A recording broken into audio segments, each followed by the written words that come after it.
Good evening, everyone. This is Greg Maches of Greg's Weather Center here in South Plainfield, New Jersey.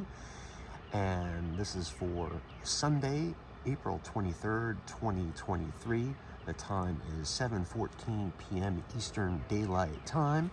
The current temperature is 60 degrees. The humidity is at 50%. Dew point is at 41. The barometer has risen 0.06 of an inch to 29.87 inches. And we have a slight wind basically coming out of the south right now at 1 mile an hour. Looking at conditions around the region this Sunday evening or early Sunday evening, we're approaching sunset.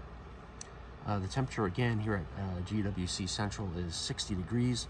Another part of South Plainfield is currently at 63 degrees. It's over on the south side of town. Wardwell Hartridge School over in North Edison, that's right off Inman Avenue in North Edison, is at 62 degrees. Another location in Edison is at 63 degrees. Watchung Mountain Top over in Watchung, of course, and that is at 61 degrees. Metuchen is at 61. Greenbrook Mountain is at 60, Piscataway is at 62, New Brunswick's at 62, Woodbridge is at 63, Long Hill in Morris County is at 60, Colonia, a section of Woodbridge Township, is at 63 degrees, Warren, which is located near Watchung in Somerset County, is at 61 degrees. Over down toward the southern portion of Middlesex County, or the southeastern portion of Middlesex County, Sayreville is at 63 degrees, South Amboy is at 64, and Perth Amboy is also at 64.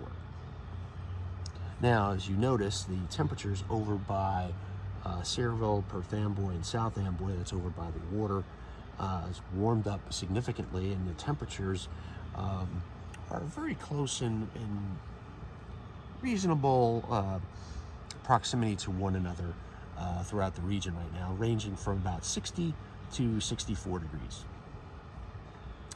Looking at the almanac for today, the high temperature at Greg's Weather Center here in South Plainfield was 67 degrees. That was at 2:24 p.m. The low temperature at GWC was 53 degrees at 9:21 a.m. The total rainfall that was on Sunday was 85 hundredths of an inch. That's 0.85 inches. That was again from the storm last night, and that was the total from midnight to about 9 a.m. this morning.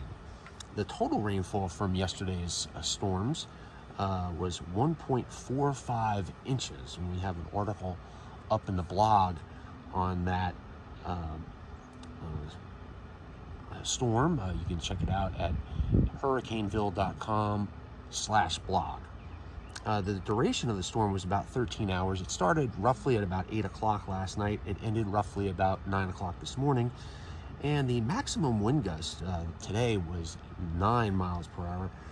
We had a wind gust during the day yesterday. Well, it was close to 20 miles per hour. But keep in mind, the anemometer that we have here as part of the weather station is closer to the ground level, so it's probably not as accurate in terms of the actual wind speeds. Now, there are two significant things going on tonight that you might be interested in. One, there is a strong geomagnetic storm that is taking place currently, and if that holds it together, we might be able to get the northern lights to be seen as far south as the Garden State and maybe even further south. It just depends on how long the intensity of this geomagnetic storm will last. It's a pretty strong geomagnetic storm. It had been discussed earlier this weekend, and there was a potential for the northern lights to be visible tonight. So we'll definitely have to see if that actually comes to pass. Another phenomenon that's taking place in the skies tonight is the Lyrid meteor shower. That is also taking place during the overnight hours. There should be about 15 meteors visible per hour, according to news reports that we heard earlier today. But that's basically it right now. We should have good weather conditions for whatever comes our way tonight from space. The storms have cleared out from this morning.